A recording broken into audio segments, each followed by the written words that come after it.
there was a rich merchant who had 4 wives. He loved the 4th wife the most, and adorned her with rich robes and treated her to delicacies. He took great care of her and gave her nothing but the best. He also loved the 3rd wife very much. He's very proud of her and always wanted to show off her to his friends. However, the merchant is always in great fear that she might run away with some other men. He too loved his 2nd wife. She is a very considerate person, always patient, and in fact is the merchant's confidant. Whenever the merchant faced some problems, he always turned to his 2nd wife, and she would always help him out and tide him through difficult times. Now the merchant's 1st wife is a very loyal partner and has made great contributions in maintaining his wealth and business as well as taking care of the household. However, the merchant did not love the 1st wife, and although she loved him deeply, he hardly took notice of her. One day, the merchant fell ill. Before long, he knew that he was going to die soon.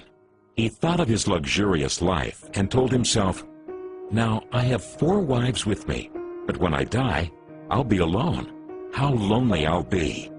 Thus, he asked the 4th wife, "I love you most, endowed you with the finest clothing and showered great care over you. Now that I'm dying, will you follow me and keep me company?" "No way," replied the 4th wife, and she walked away without another word.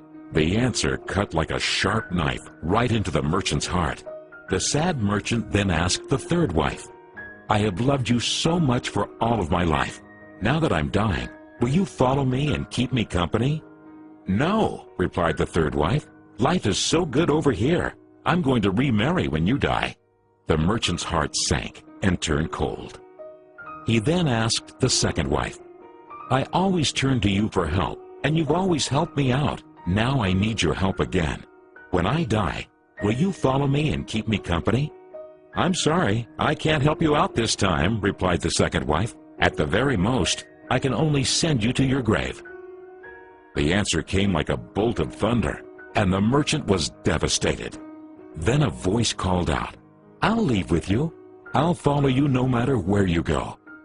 The merchant looked up, and there was his 1st wife. She was so skinny, almost like she suffered from malnutrition. Greatly grieved, the merchant said, "I should have taken much better care of you while I could have." Actually, we all have 4 wives in our lives. The 4th wife is our body. No matter how much time and effort we lavish in making it look good, it'll leave us when we die. Our 3rd wife? Our possessions, status, and wealth. When we die, they all go to others. The 2nd wife is our family and friends. No matter how close they had been there for us when we're alive, the furthest they can stay by us is up to the grave. The 1st wife is in fact our soul, often neglected in our pursuit of material, wealth, and sensual pleasure. Guess what? It is actually the only thing that follows us wherever we go. Perhaps it's a good idea to cultivate and strengthen it now, rather than to wait until we're on our deathbed to lament.